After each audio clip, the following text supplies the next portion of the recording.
Hey everyone, I'm Delaney Fisher, and welcome to your Self-Helpless snack, where we give you a little taste of the podcast with a mini episode.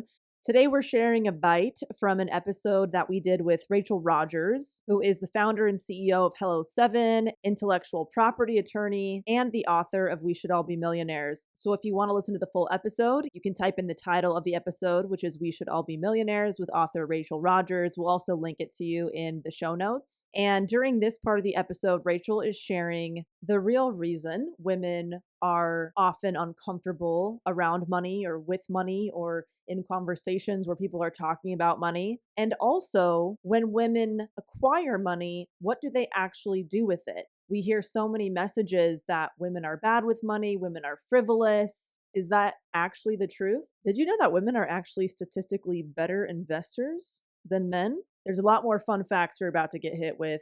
And just a heads up, when Rachel is speaking about different statistics around women, she is speaking about marginalized groups in general because there are just not enough statistics about everybody, unfortunately. So just a heads up on that. Here is Rachel. Can you talk about why it's so deeply ingrained in us that we kind of don't trust ourselves with money, or we don't even go after more of it? Right.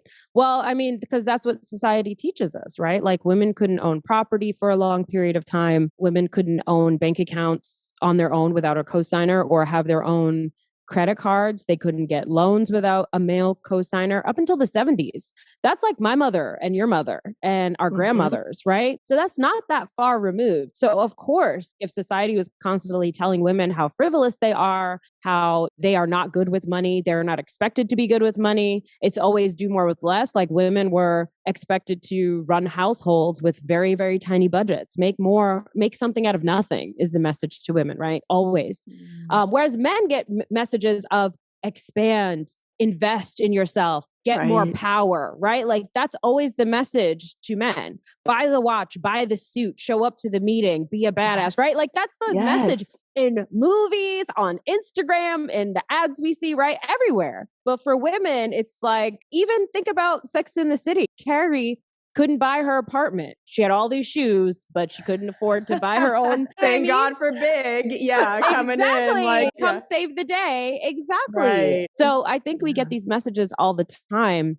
And there's history there. And then let's also talk about voting, because voting is directly connected to our economic well-being. If we can't vote for our own interests, then our own interests are not going to be represented in the laws that are being created. And so obviously women couldn't vote until, 1920? And then even after that, Black women, Native American women, Asian women, there were all of these things in place to prevent, and actual laws on the books that prevented people of color from voting. Obviously, it's still an issue today. We are still talking about this. And so all of these things are very important to our economic well-being. And that's why we need to build wealth, because what America understands is money. And so how can we play that game to gain our own power so that we have voting capabilities, so that we can appoint the politicians that we want to see voted in? We can back their campaign. When we can write a check to solve problems, that is a really powerful position to be in. And more of us need to be in that position. How do you respond when people try to make you feel guilty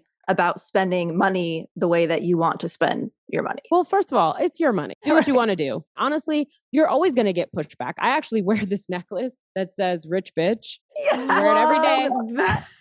I wear it to the bank, meeting with my older white guy banker. And I'm like, hello, I'm here. I bought this necklace because of exactly that, right? Like as a reminder to myself, because people have called me a rich bitch, like as an insult. And I'm like, I'm going to take that insult and turn it into a label that I will proudly wear every day as a reminder to myself that it's important to be an example of what's possible for other women, especially other Black women. And I'm owning it. I'm not going to be ashamed. We're told to be ashamed if we don't have enough money, and then we're ashamed if we have too much, right?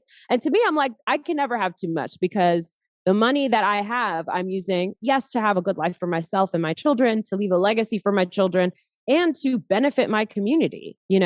I know I can trust myself to do good things in the world with the excess that I have. And, and that is what studies show as well. When women earn more, they give back. It's just a natural thing that we are going to do. We give back even when we don't have a lot. At every economic level, women give more to charity than men, and Black people and women of color give more than white people do. We can trust ourselves to build wealth because we know that we're going to do good things in the world with it. And I do truly believe that the end version of that is the world being a better place. So if somebody calls me a rich bitch, or if I have to stand up to people being mad about it, then that's okay. Be mad. But let me be an example to you about why you need to rethink this. Let's have a conversation about it. Let's not just assume that, it's a bad thing for a woman to have wealth, because that's what we have examples of. When women have wealth, it's the devil wears Prada, right? Is the examples that we have. Let's create a different example and let's show people a different way of doing things. Totally. So fired up right now, Rachel. Yes. Yes. Thank you for tuning in to Self-Helpless. You can find our brand new merch, Patreon community, and other fun goodies at selfhelplesspodcast.com. We'd be thrilled if you left an Apple Podcast review, shared this episode with a friend, or post about it on Instagram and tag us at Self-Helpless Podcast so we could repost you and say hi. As an independently produced show, we sincerely appreciate your support. Thanks, everybody.